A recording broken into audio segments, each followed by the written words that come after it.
Hola, ¿qué tal? ¿Cómo les va? Bienvenidos, gracias por estar del otro lado cada semana en esta propuesta de la televisión pública mendocina a través de Señal U, el canal de la Universidad Nacional de Cuyo y Acequia TV. Durante la próxima hora vamos a recorrer el mundo para hacer hincapié en esos temas que se destacan en la agenda global. Esto es Enlace Internacional. Mi nombre es Laura Prudencio y me acompaña Augusto Grilli Fox. ¿Qué tal? ¿Cómo les va? Tenemos un programa cargadísimo con un montón de contenidos, Asamblea General de la ONU, se vienen las elecciones en Ecuador, Brexit, un montón de cosas. Te adelantamos todo en este video.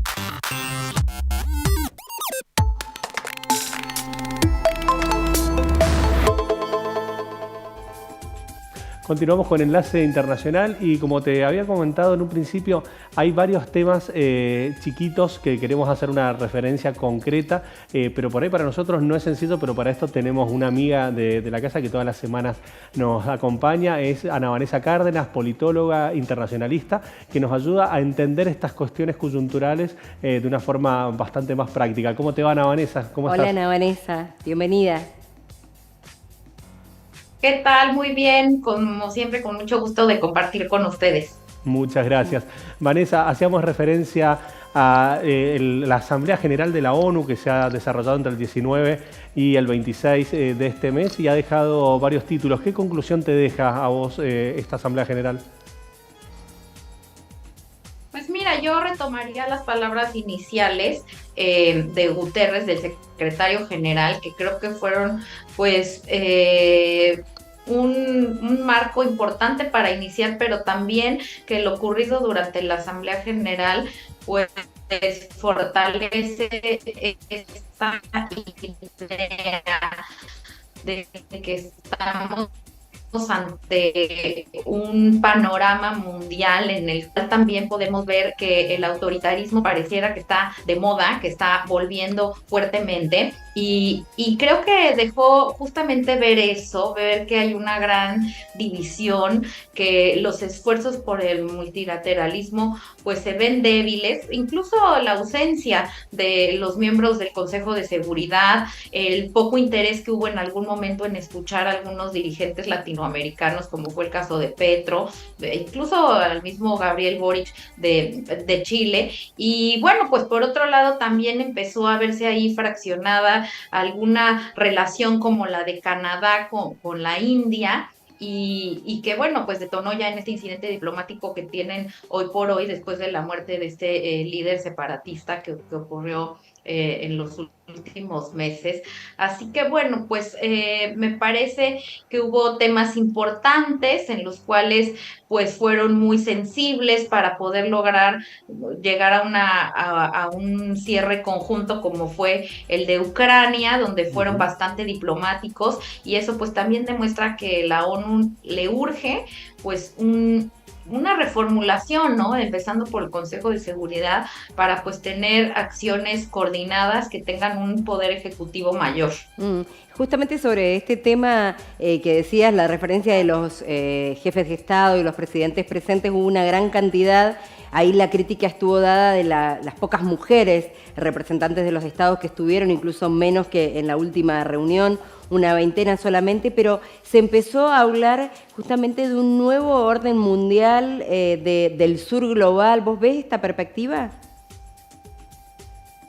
Sí, este sur global que veo, y creo que es una de las cosas que tenemos también que poner atención en los últimos, las últimas reuniones que ha habido, como la de los BRICS, como la Asamblea General, donde una India, que ya hoy tiene la población más grande del mundo, empieza a dejar ver que va a tener una política más agresiva, una política exterior que busca no solamente participar como una potencia en la misma, sino ejerciendo y creando e imponiendo sus propias leyes y sus propias reglas del juego. Y eso, claro, que marca un nuevo paradigma del orden mundial, sobre todo en torno al sur. Bien, Vanessa, en relación, o sea, te cambio de tema, te llevo a otro tema, porque ha sido muy importante que, digamos, los distintos planteos y abordajes que se han dado sobre el conflicto de Nagorno-Karabaj. Queríamos saber cómo ves vos el conflicto, sobre todo en relación a las últimas decisiones políticas que se han tomado y a los distintos posicionamientos que habían tomado también militarmente. Y sobre todo por lo que ha pasado en las últimas horas, que es que ya anunciaron que a partir de enero del 2024 deja de existir Nagorno-Karabaj. Y esto tiene que ver con el posicionamiento de Azerbaiyán. Sí, así es, pues desafortunadamente ha sido una región de gran inestabilidad. Recordamos que fue una región autónoma dentro de Azerbaiyán, cuando existía la Unión Soviética, después queda bajo el control de algunas fuerzas étnicas armenias, estuvo ahí reforzando también el ejército armenio y bueno, pues han tenido una serie de conflictos y después de una guerra separatista que duró varios años y que termina en el 94, bueno, Azerbaiyán recupera una parte del territorio y otro queda bajo el control de grupos armenios, incluso tuvimos ahí la mediación muy importante de Rusia para tener este acuerdo inestable, vulnerable de paz que se había tenido y que finalmente pues ha concluido después de 3 años con el dominio total de Azerbaiyán. Aquí vemos uno de esos casos en que la comunidad internacional de alguna manera pues ha sido poco activa, ¿no? De alguna manera se ha considerado que dejaron abandonado a Nagorno y bueno, pues ante los ataques y la fuerza asimétrica de Azerbaiyán, pues hoy finalmente la población armenia empieza ya a evacuar y entra en este acuerdo de que desaparecerá la autonomía a partir del 2024, así que seguimos viendo pues luchas por el territorio, poblaciones divididas, ¿no? Como prácticamente en la Edad Media seguimos con los mismos conflictos y justamente una comunidad internacional y organismos internacionales poco débiles y poco enfocados en realmente resolver problemas donde no hay intereses de las grandes potencias en juego. Y ahí se notó también el juego de Rusia, que siempre acompañó a Armenia y ahora en los últimos tiempos como que se corrió. De hecho, los militares que estaban en tierras de Nagorno ni siquiera participaron y el apoyo de Turquía a Azerbaiyán. Así es, y bueno, pues efectivamente es un momento además coyuntural que aprovecha Azerbaiyán, ¿no? Donde la comunidad internacional, donde Rusia está enfocada prácticamente todo el esfuerzo en Ucrania. Y bueno, pues aprovechándose de esa situación y de que prácticamente, como ha dicho Nagorno, pues queda abandonada su suerte, pues empiezan con esta acción muy rápida que en pro de salvaguardar la integridad de la población, pues acaba con prácticamente la rendición y la desaparición de Nagorno-Karabaj. Bien, en relación a lo que es la posición de Armenia en cuanto al conflicto, ¿crees que esto va a quedar estable o crees que puede llegar a reactivarse con el paso del tiempo? Pues son todo este territorio de estas hot points en las relaciones internacionales que históricamente son territorios en disputa y que lo que vemos ahí prácticamente es una baja en la escalada de violencia, pero no acuerdos de paz que dejen tranquila ni a la población local ni a los armenios, ¿no? Que están en su propio territorio y que al ser acuerdos tan endebles y tan forzados, pues son poco duraderos. Entonces veremos tal vez, ¿no? Pensando en otro tipo de conflictos que han ocurrido en los Balcanes, por ejemplo, pues ceses al fuego momentáneos y que en 2-3 años pues vuelven a ser focos de violencia y de incertidumbre en la región. Bueno, cambiamos de tema para hablar de lo que pasó en Gran Bretaña y esta movilización masiva para terminar con el Brexit y volver a ser parte de la Comunidad Europea. hace ya muchos años que se vienen dando manifestaciones, pero muy pequeñas, intrascendentes casi. Por eso llamó la atención la magnitud de esta movilización que se dio en los últimos días. Así es, pues una movilización que pintaba para estar bastante controlada, no ser tan masiva y que poco a poco pues se va volviendo una de las más importantes manifestaciones en contra del Brexit bajo las consignas y las frases de volveremos y es muy interesante cómo decían devuélvanos nuestra estrella, como si les hubieran arrebatado algo, y gran parte de los jóvenes que estuvieron ahí, lo que hablaban es que ellos ya no están teniendo las mismas oportunidades que, por ejemplo, sus hermanos mayores o en algunos casos incluso sus padres, de poder desplazarse, trabajar y estudiar con toda facilidad en otros países de la Unión Europea. Y pues realmente ha sido desgastante el proceso de salida de la Unión Europea. Hoy tenemos que aproximadamente, de acuerdo a algunas encuestas, pues el 58% de los británicos está a favor de reingresar al Brexit, y en estos últimos días se ha incentivado y exacerbado este debate también por algunas declaraciones de laborista Keir Starmer, que dijo que él prometía, si llegaba al gobierno, reescribir el acuerdo del Brexit. No dijo literalmente que iba a regresar a Reino Unido a la Unión Europea, pero sí reescribir este Brexit, y pues bueno, eso abre e incentiva estas movilizaciones a favor del regreso de Reino Unido a la Unión Europea. Sin embargo, bueno, pues ya pasaron ese proceso. ¿Cómo? ¿Es posible?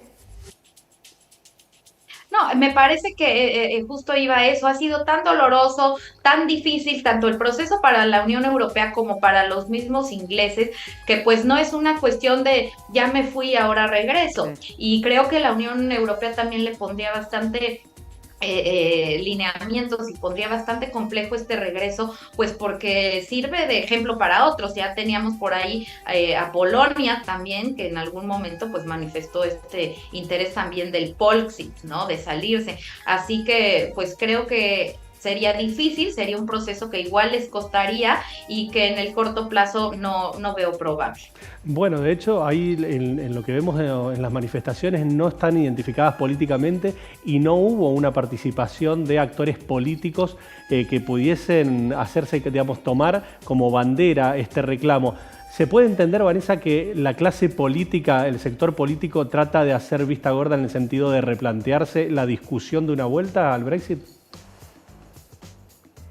Sí, me parece que es verdad de alguna manera que no hay ningún actor político que quiera asumir de manera seria y abanderar la idea de que el Brexit ha sido un proceso pues para muchos equivocados o que ha sido desarticulado. Así que bueno, pues este va a ser creo que va a ser una bandera para algunos políticos outsiders o que están fuera de las encuestas, porque es un tema que se vuelve popular, que se vuelve electorero, pero que ya para tomarlo en serio va a ser mucho más complejo, y eso los grandes líderes políticos ingleses lo saben.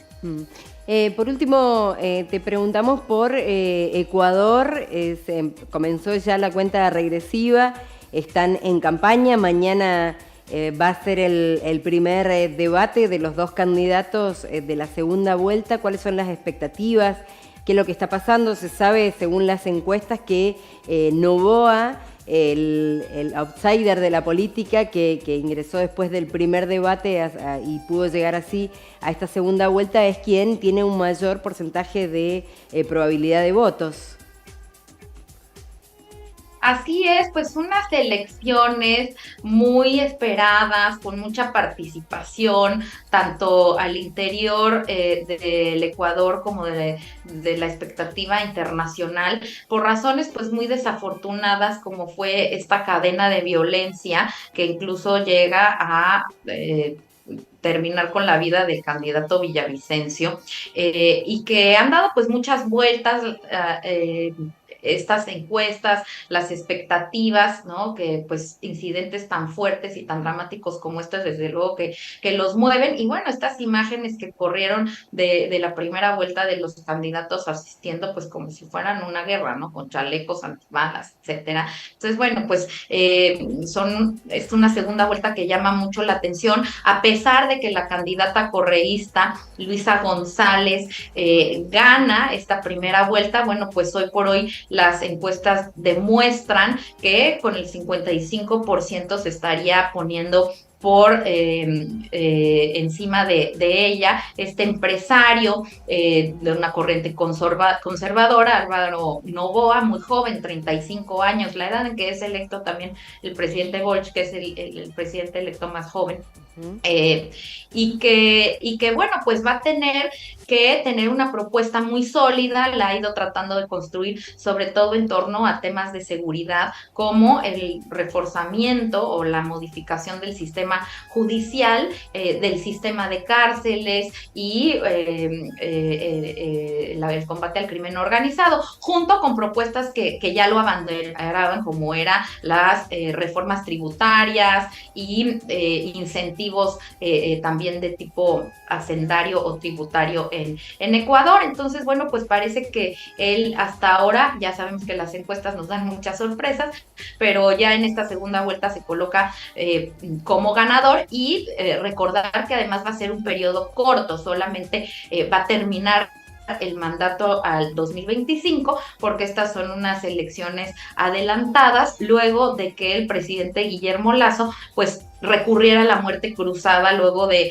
algunas acusaciones por mal uso de fondos, corrupción, etcétera, y que con esto pues termina con su mandato y tiene que convocar estas elecciones anticipadas. Clarísimo, Vanessa, te agradecemos muchísimo el contacto y nos encontramos la semana que viene. Con mucho gusto, que tengan muy buen día a todos. Muchas gracias.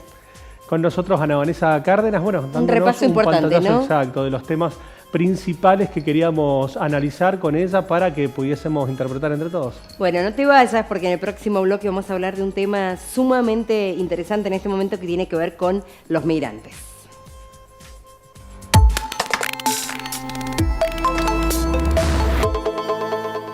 ¿Querés internet? Entonces querés Aero. Internet que vuela en todo Mendoza. Llámanos al 0810-333-0446. Ingresá a www.aero.com.ar.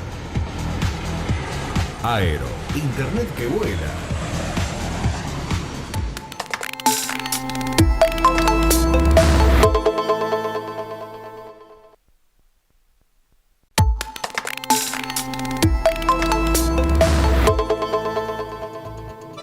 Continuamos con Enlace Internacional y como te habíamos hecho referencia, queríamos trabajar en profundidad la situación en relación a la migración.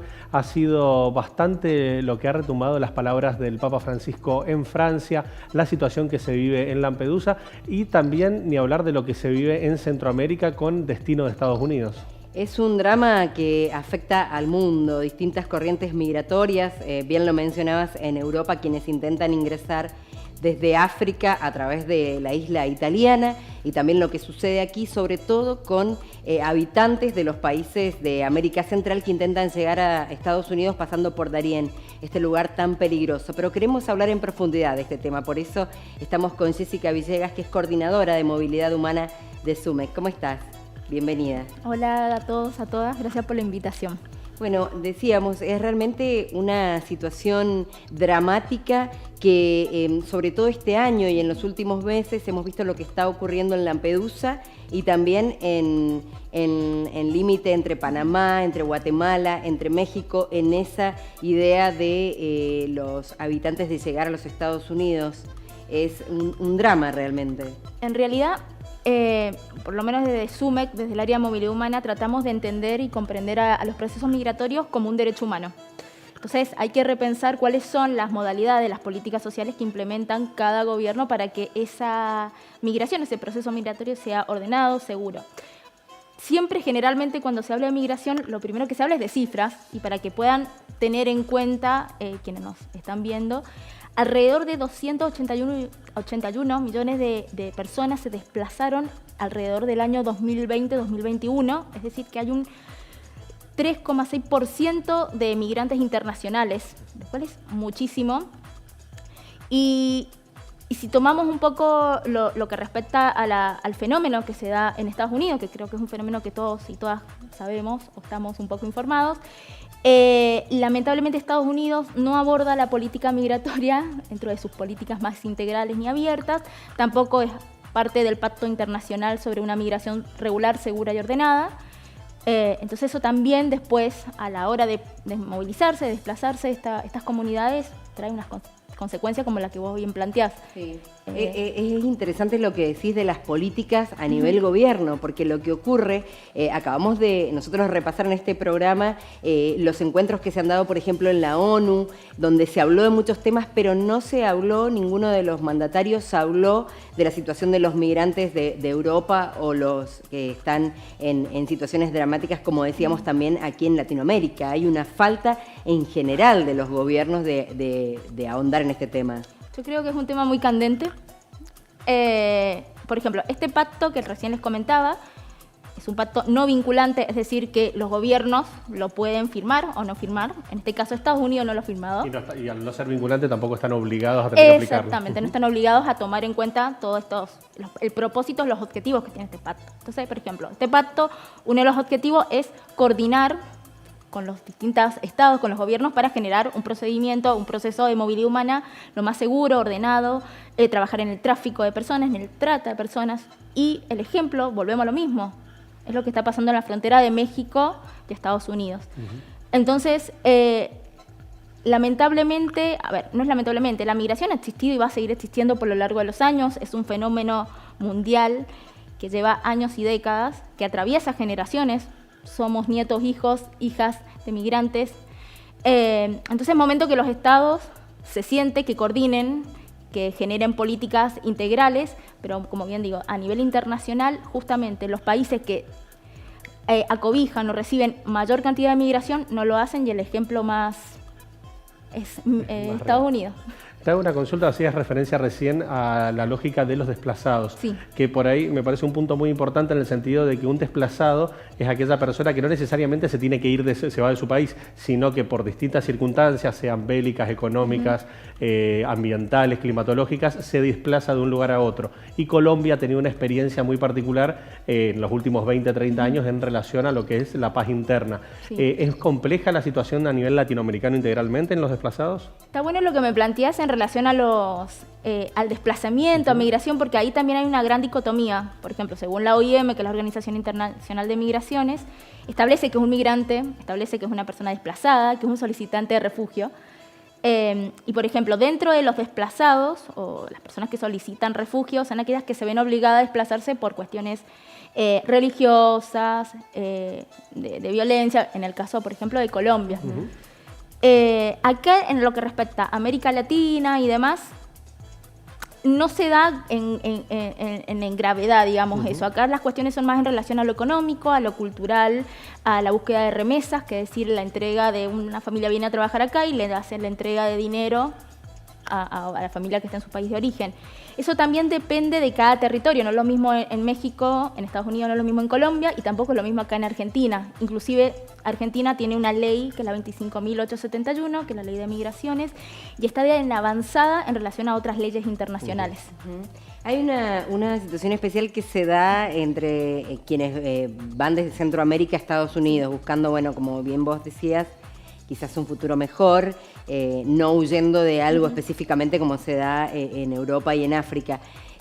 También tenemos una situación nosotros los argentinos, que se da, que hay argentinos que se van, pero son muchos más los que llegan, a pesar incluso de la situación económica que estamos atravesando, que no es la mejor, claramente. Está bueno lo que planteas, porque la migración básicamente es un proceso multicultural, y digo multicultural y multidimensional, es decir, no solamente hay una causa. Una persona se puede desplazar por cuestiones económicas, pero también por cuestiones familiares, lo ambiental y demás. Entonces, a la hora de esa persona verse obligada a desplazarse, a movilizarse, a irse de su país de origen, hay que empezar a repensar qué política tiene el país de origen, después la política pública que tiene el país de acogida, y es todo como un proceso muy arduo que lamentablemente las instituciones públicas, en lo que respecta acá en Argentina, no todos y todas están enterados sobre las políticas, y después a la hora de poder abordar la cuestión migratoria es muy difícil y volvemos a la vulneración de derechos. Es todo como un círculo infinito que no... O sea, necesitamos realmente, por lo menos desde SUMEC, lo que venimos trabajando, necesitamos que los políticos, las políticas, los funcionarios, las funcionarias tengan una noción clara sobre qué es migración. Hay una ley nacional, vos la mencionabas. No hay conocimiento sobre la ley. Hay un paraguas. Hay 2 leyes inclusive. ¿Es distinto según la zona? No, la ley de migraciones rige desde el año 2004 hasta la actualidad. Como bien les decía, es una ley de avanzada en relación a otras leyes internacionales porque plantea a la migración como un derecho humano. Es decir, y Argentina se ve obligada a abrir las puertas de su país, del país, otorgar todo lo que sea necesario, todos los recursos humanos, económicos, políticos necesarios para que las personas que deciden residir de manera permanente en el país lo sea bajo distintos derechos. Esta ley se debe implementar desde el punto norte hasta el sur de la misma manera. Después está la ley de refugio también, que es totalmente diferente a la ley de migraciones, en relación porque migrante es una cosa y refugiado es otra cosa. Pero no hay ninguna diferencia a nivel territorial argentina. O sea, esta ley se implementa de igual manera por todo el territorio nacional. Para cerrar por ahí, ¿cuáles crees vos que son los desafíos para los organismos, por ejemplo, y también para los distintos grupos? Hoy por hoy la CELAC se ha relanzado, podemos entender un Mercosur también con intenciones no nada más que comerciales. ¿Cuáles crees vos que son las responsabilidades y los desafíos que tienen los distintos organismos con la migración? Desde SUME, y precisamente del área de movilidad humana, creemos que primero y principal es el hecho de coordinar acciones y políticas e instancias públicas internacionales, porque si no hay una coordinación entre distintos países, la acogida, el recibir, el ir y el venir de las personas se genera un nivel de desigualdad.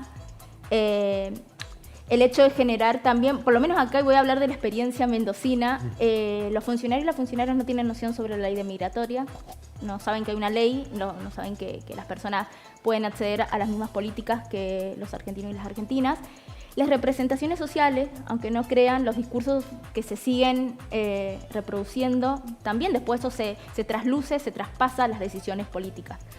Creo que el Estado no debe hacer más caso omiso. Hay migrantes, no hay migrantes ni buenos, no hay migrantes ni malos, hay migrantes y no están en todos lados, básicamente. No son seres extraterrestres, digamos, son seres humanos que viven acá, que aportan en Argentina, que han decidido residir en Argentina. Entonces, y son casi siempre de la franja económicamente activa, con lo cual vienen a aportar un montón de cosas que muchas veces los habitantes de esos países, incluidos los de Argentina, no lo hacen. Y el claro ejemplo es la cosecha aquí en Mendoza. Claro. Jessica, muchísimas gracias. Bueno, gracias a ustedes, gracias por la invitación. Bueno, mencionabas lo del Papa Francisco, la visita en Francia y esta apelación a tener otra mirada desde los gobiernos justamente respecto a las personas migrantes. Tal cual, lo cual es muy interesante en el sentido de que pone principalmente en discusión el tema, que lleva a manifestarse a distintos mandatarios. Verlo a un Macron un poquito incómodo es interesante en el sentido de sincerarse, ¿no? De que si toman, toda decisión es política y estas decisiones de omisión ya no existen más. Entonces, cualquier tipo de mandatario que tome la decisión de comprometerse o no, me parece que está bueno exponerlo. Y creo que en eso el Papa ha cumplido un rol interesante. Sí, importante sobre todo en este momento donde los nacionalismos, especialmente en Europa, están tomando actitudes muy represivas con los migrantes. Hay leyes, hay acuerdos a nivel Comunidad Europea que no se están cumpliendo. Y esto es lo que hace que veamos las imágenes que hemos visto en las últimas semanas en Lampedusa, donde la gente llega y ya no hay lugar para acogerlos, duermen en la calle, falta de alimentos, falta de agua, falta de todo básicamente. Además, agregar que hay que también tener en cuenta que hay sectores políticos que han utilizado el racismo como plataforma de campaña. O sea, si uno ve lo que han sido las propuestas de Marine Le Pen, lo que han sido las propuestas de Meloni en Italia, de Santiago Abascal en España, del propio Boris Johnson, y nos estamos acotando a Europa. También podemos ver que uno de los principales que planteó esto fue Víctor Orbán desde Hungría. Sí, y no te olvides de Sudáfrica también, totalmente. Donde está sucediendo increíblemente lo mismo que estamos contando en este repaso de lo que es Europa. Entonces hay que también tener en cuenta que hay una utilización de la cosa migratoria con fines políticos, con objetivos de logismos, o sea, de nacionalismos, de perspectivas por ahí bastante sesgadas, y hay que ser conscientes de que un Estado debe garantizar a la ciudadanía las condiciones, ¿no? Y por ahí no hacer utilización con por ahí mezquindades políticas u oportunismos. Exacerbando eso justamente los nacionalismos. Bueno, vamos a hacer una pausa y enseguida seguimos con más Enlace Internacional.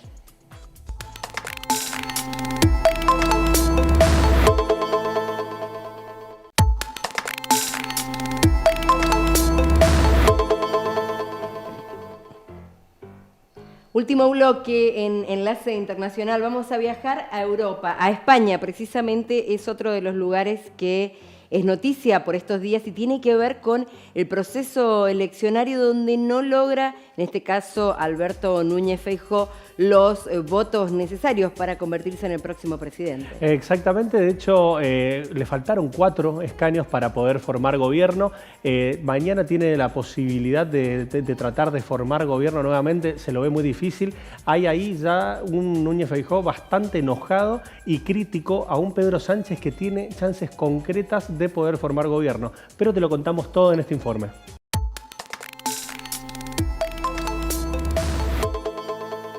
En España, cuando la ciudadanía vota, elige en realidad legisladores, más precisamente 350 diputados y 266 senadores, pero solo los y las diputadas propondrán al rey un presidente.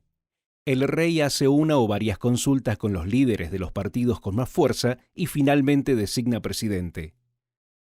¿Cómo se eligen quiénes van a ocupar las bancas de la Cámara de Diputados? Se eligen con el sistema de la ley d'Hondt, para procurar que la mayoría de partidos obtenga representación en la Cámara según el porcentaje de votos obtenidos.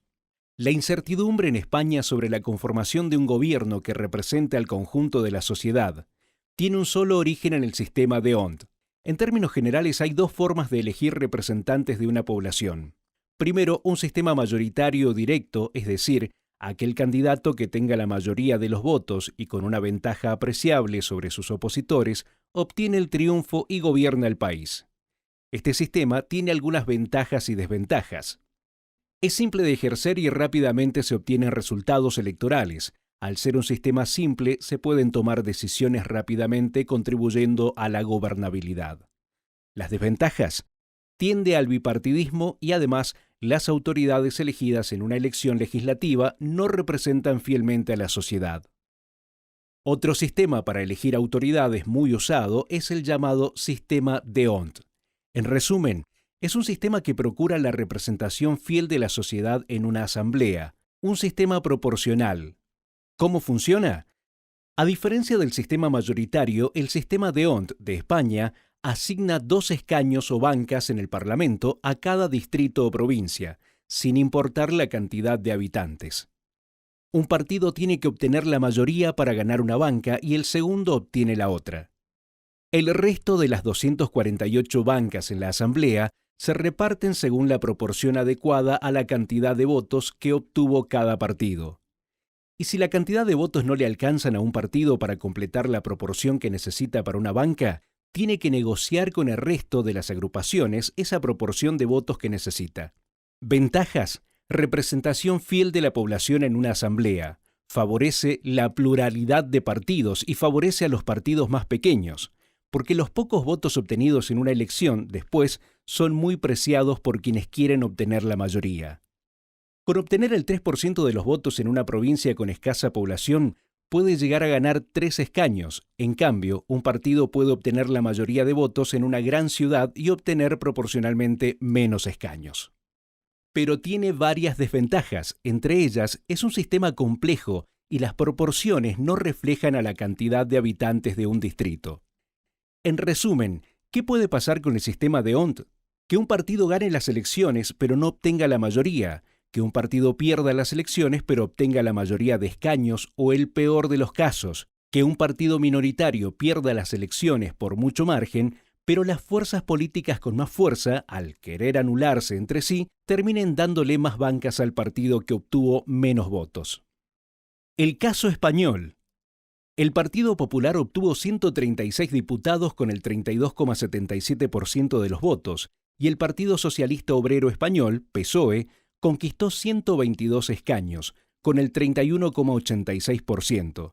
Como ninguno de los dos partidos logró la mayoría para proponer al rey un presidente, comenzaron las negociaciones con los partidos minoritarios. El candidato del Partido Popular, Alberto Núñez Feijóo, y el actual presidente y candidato del PSOE, Pedro Sánchez, negocian los escaños necesarios. Así se volvieron fundamentales los 7 diputados que obtuvo Junts per Catalunya, el partido del expresidente catalán Puigdemont. El líder independentista Puigdemont ha requerido, entre otras cuestiones, una ley de amnistía para él y para sus colaboradores, quienes participaron en el referéndum de autodeterminación del 1 de octubre de 2017. El Partido Popular rechazó las condiciones de Puigdemont. En cambio, Pedro Sánchez está cada vez más acorralado, porque los partidos regionales y minoritarios hacen valer cada vez más caros sus escaños. Mientras tanto, en las calles hay manifestaciones en contra de la amnistía a catalanes y Alberto Núñez Feijóo trata de convencer a la Asamblea en sesiones de debate de investidura. Si el viernes 29 de septiembre en una votación no obtiene la mayoría, su candidatura caerá y será el turno de Pedro Sánchez, quien tendrá 35 días para convencer a la Asamblea. Si la Asamblea de Diputados no propone al rey un presidente, las elecciones tendrán que repetirse en enero del 2024.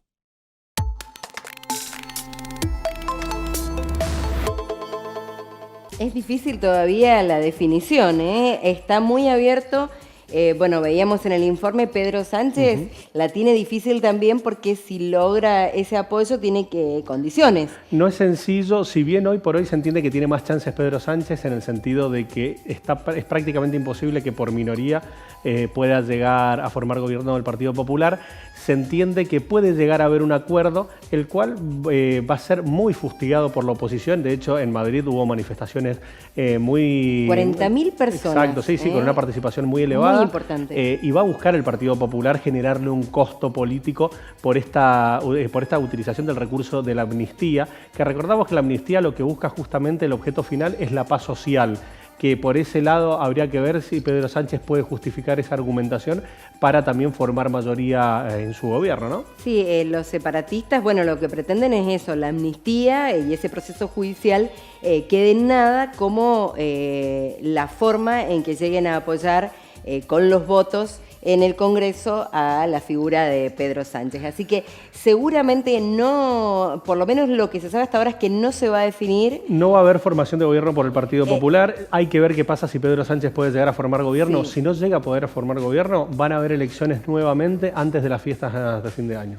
Bueno, es muy interesante, pero vamos a volver al tema de migraciones. Exacto, para eso lo vamos a vincular con lo que es ambiente y tenemos a un amigo de la casa, Manuel Verdaguer, él es licenciado en gestión ambiental, que nos acompaña y nos ayuda siempre a por ahí vincular estas acciones que se dan, para lo cual le planteamos. ¿Cómo te va, Manuel? Hola, Manuel. Muy Hola, bien. ¿qué tal, Laura? ¿Cómo va?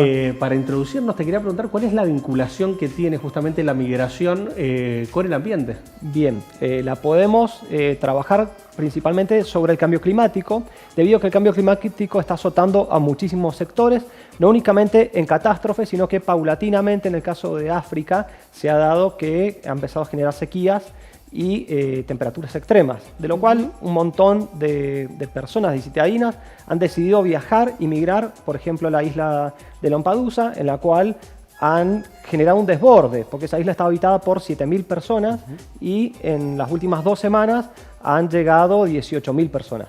Y ahí sí te genera una vinculación fuerte sobre un impacto ambiental alto, en el cual es por el sistema de excretas, se puede hablar de todo lo que es problemas sociales, que digamos de atención de salud, ¿sí? Y todos los residuos que antiguamente generaban 7.000 personas, ahora hay que calcular 7.000 más 18.000.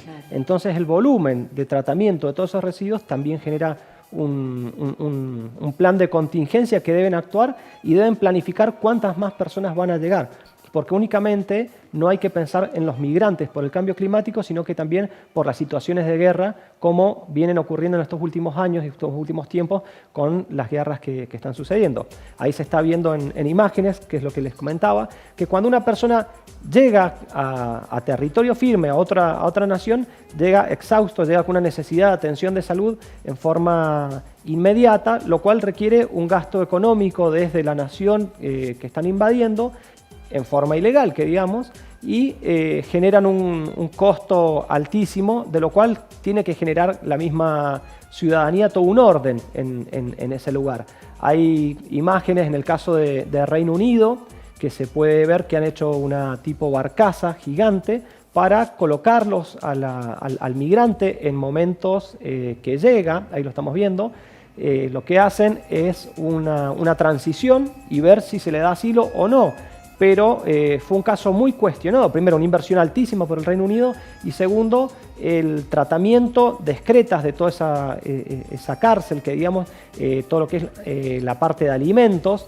¿Y qué sucedería en el caso que se fuese a hundir esa gran barcaza? ¿Sí?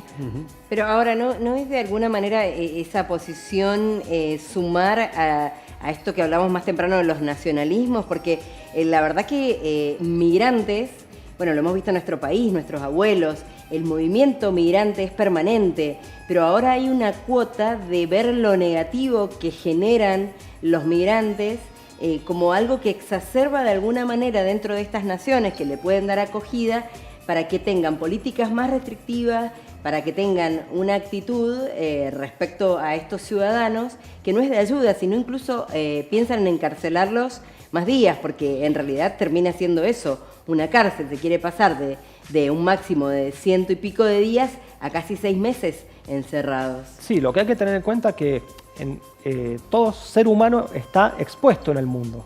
Y por ahí estos migrantes que han buscado una mejor calidad de vida no han sido responsables de los efectos del cambio climático. ¿Sí? Muchos por ahí lo que hacen es catalogar a las personas pobres, ¿sí? Y las discriminan, las desplazan, pero esas personas pobres han sido damnificadas por el cambio climático de otro país que estaba en otras condiciones, que generó un montón de gases de efecto invernadero que azotaron a esa localidad. El año pasado en la COP27 se habló de toda la temática de cómo asistir a las naciones que han sido damnificadas y por problemas